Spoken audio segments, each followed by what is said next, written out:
그 많은 책들 속에 한 가지 진리가 있다면 바로 남은 바꿀 수 없다 라는 거예요. 제가 깨달은 바로는 당신은 이미 충분합니다 에서는 남도 바꿀 수 있다라는 부분이 있더라고요. 여러분들이 가장 바꾸고 싶은 사람이 누굴까요? 바로 배우자? 아니면 자녀?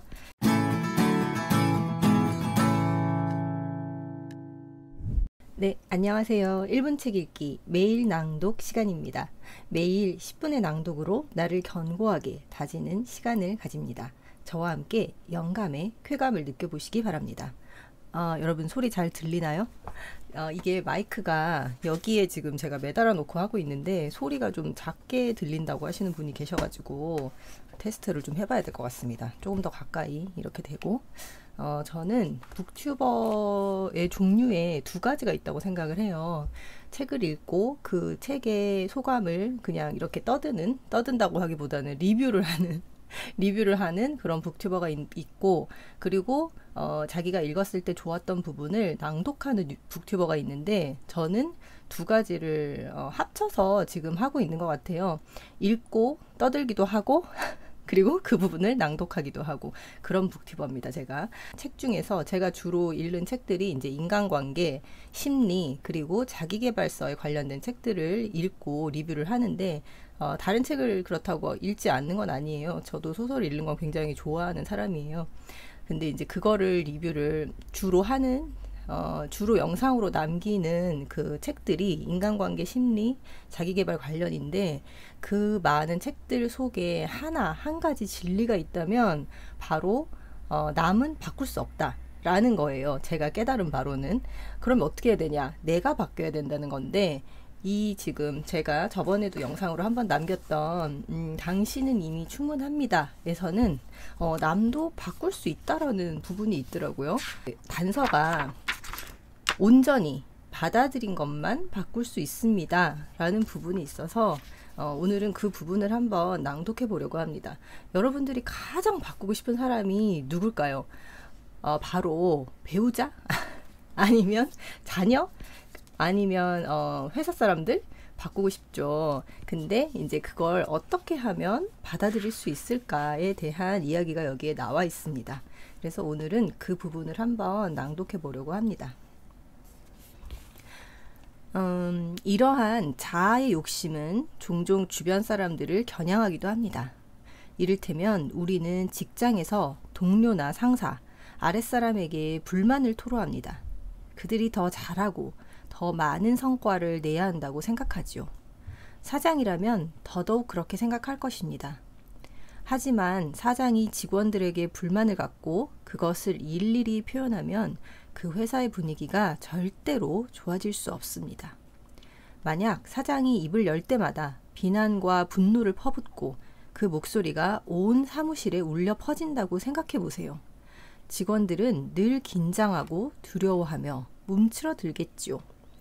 이런 회사 한번 다녀본 적 있어요. 저는 비난하는 말, 성내고 탓하는 말은 직원들에게 상처만 주고 자책감을 느끼게 할 뿐입니다. 하지만 자책감은 무언가를 바꾸거나 변화시키는 동기를 부여하지는 못합니다. 오히려 의욕과 활력을 빼앗고 자기 삶과 회사를 위하던 좋은 마음도 사라지게 만듭니다. 사장이 직원들에게 불만이 가득한데 어떤 직원이 아침마다 즐겁게 출근하겠습니까? 마지못해 출근에 주어진 일만 겨우 처리하고 다시 괴로운 마음으로 퇴근합니다. 이처럼 의욕 없는 직원들이 좋은 성과를 낼 수 있을까요? 기발한 아이디어로 회사의 발전을 이끌 수 있을까요? 부정적인 에너지로 가득한 회사가 계속해서 잘 될 리는 없습니다. 그렇게 되면 어떨까요? 사장의 불만은 더욱 커지고 악순환에 접어듭니다.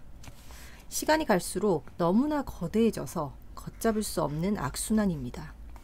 이러한 악순환에서 벗어나는 유일한 방법은 사장이 자신의 직원들을 있는 그대로 받아들이고 그들과 함께 일하는 것입니다. 사장이 직원들을 좋아하고 기꺼이 그들과 함께 일할 마음을 가져야만 회사 분위기도 좋아지고 직원들의 의욕과 열정도 살아납니다.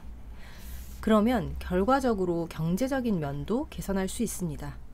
또 그렇게 되면 직원들도 더 잘해보려는 도전 의식을 갖습니다. 선순환이 시작됩니다. 또한 많은 사람들이 배우자에게 불만을 가집니다. 우리는 가까이에서 함께 살면서 서로에 대해 더 많은 것을 알아갑니다. 이제까지 몰랐던 배우자의 약점이나 실수도 알게 되지요. 배우자가 완벽해야 한다는 욕심을 가지면 그 혹은 그녀에게 끊임없이 불만을 느끼게 됩니다. 양치하는 방식, 시간을 잘 지키지 않는 습관, 옷을 단정하게 입지 않는 모습에 화가 납니다. 하지만 점점 더 큰 불만을 가질수록 그 혹은 그녀는 점점 더 움츠러듭니다. 말하자면 상대를 결코 만족시킬 수 없다는 자책감과 실망감을 갖게 되는 것이지요. 그래서 결국 단점을 고쳐보려는 노력도 그만둡니다. 또 다른 경우도 있습니다. 부모는 종종 자녀에게 불만을 가집니다.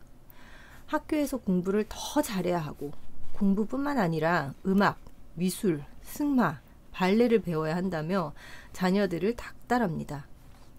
부모 자신의 야심을 자녀에게 쏟아붓는 것입니다. 그런데 자녀들이 이러한 부모의 야심과 바람을 충족시켜주지 못하면 부모는 자녀에게 끊임없이 불만을 갖게 됩니다. 부모의 불만은 아이들의 발달과 성장을 해치는 독약과 같습니다. 아이들은 부모가 자신을 조건부로만 사랑한다고 느낍니다. 다시 말해 자신이 부모의 기대를 충족시킬 때만 사랑받을 수 있다고 느끼는 것이지요. 어떤 아이들은 부모가 제시한 목표를 달성하거나 부모 말에 무조건적으로 순응함으로써 사랑을 얻으려는 전략을 펴니다. 하지만 이러한 전략은 결과적으로 아이 자신을 비뚤어지게 만듭니다. 그런 아이들은 자신의 기량을 제대로 발휘하지 못하고 하느님께서 허락한 본연의 모습으로 자라나지 못하고 맙니다. 저는 27세 때부터 레콜렉시오 하우스에서 사제와 수도사들과 함께 생활하고 있습니다. 일종의 영성 상담 센터인데 그 안에 머무는 사제들도 교구에 불만을 갖곤 합니다. 사제들도 불만을 갖는데요. 저 역시 그런 모습을 오랫동안 봐왔습니다. 신부가 자신의 교구에 만족하지 못하면 그 교구에서 많은 영향력을 발휘할 수 없습니다. 교구에서는 신부의 불만을 즉각 감지합니다. 그러면 그 신부와 함께 일하고 싶은 마음이 생기지 않습니다. 신부가 자신의 교구에 애정을 가지고 있어야만 그 교구 안에서 영향력을 발휘할 기회를 얻습니다. 반대로 교구의 신도들도 종종 신부에게 불만을 느낍니다. 신도들이 불만을 느끼는 데는 분명하고도 정당한 이유가 있을 겁니다. 이를테면 신부가 자기만의 독특한 방식으로 일을 추진하지만 정작 교구에는 크게 도움이 되지 않는 경우도 있을 것입니다. 그런데 저는 어떠한 신부에게도 만족하지 않는 신도들도 많이 보았습니다. 그들은 너무 높은 기대치를 가지고 있기 때문에 그 누구도 그들의 요구를 채워줄 수가 없습니다.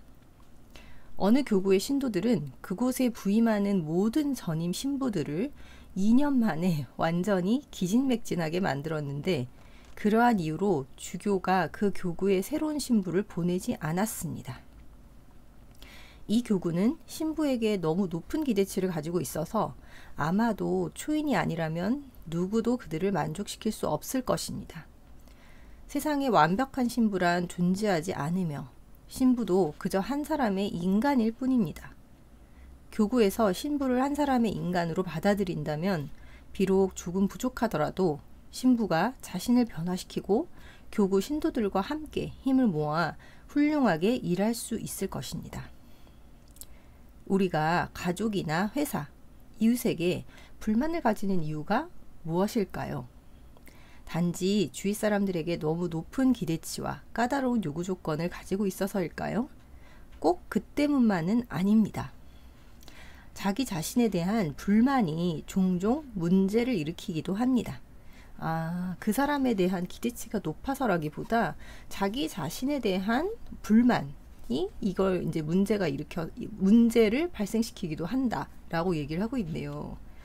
자신에 대한 불만을 다른 사람에게 투영시키고 자신의 안위를 다른 사람들에게 기대하면 문제가 생깁니다. 자신의 안위가 다른 사람들의 행동에 좌우된다면 내면의 평화를 절대로 발견할 수 없기 때문입니다. 중요한 것은 자기 안에서 평화를 찾는 것입니다. 중요한 것은 자기 안에서 평화를 찾는 것입니다. 자기 안에서 평화를 찾은 사람은 다른 사람들에게 만족하고 주위의 모든 것에 대해 화가 나지 않습니다. 또한 상대방이 어떤 사람인지 제대로 인지할 수 있기 때문에 그들을 있는 그대로 받아들이게 됩니다. 자기 안에 평화를 찾고 그래야만 그 주변 사람들을 있는 그대로 인정할 수 있다라는 얘기를 하고 있어요. 물론 부부관계에서 상대방에게 단점을 고치고 바꿔보라고 요구하는 것은 좋은 일입니다. 하지만 이는 내가 배우자를 있는 그대로 받아들였을 때만 가능합니다. 우리는 우리가 받아들인 것만 변화시킬 수 있기 때문입니다. 신학의 기본 원칙은 하느님께서 온전히 인간이 되었기 때문에 인간이 변화되고 신격화되었다는 것입니다. 이러한 기본 원칙은 심리학에서도 마찬가지입니다. 즉, 내가 나에 대해 온전히 받아들인 것만 변화시킬 수 있습니다. 내가 거부한 것은 아무것도 변하지 않고 그대로 남아 있습니다. 반면 내가 있는 그대로 받아들인 사람은 자신을 변화시킬 수 있습니다. 내가 그에게 불만을 느낀다는 사실을 그가 감지하면 그는 맞서 싸울 것입니다. 그는 자신이 옳고 내가 옳지 않은 이유들을 계속해서 찾으려고 할 것입니다. 어쩌면 그는 자신을 고치려고 노력할 수도 있겠지만 나를 절대로 만족시킬 수 없다는 사실에 절망합니다. 그러면 그에게서도 많은 변화가 일어나기는 어렵습니다. 부정적이고 불만스러운 환경에서는 성공적인 변화가 생길 수 없기 때문입니다. 네, 여러분 오늘 매일 낭독 저와 함께 해주셔서 정말 감사합니다. 내일 또 뵐게요.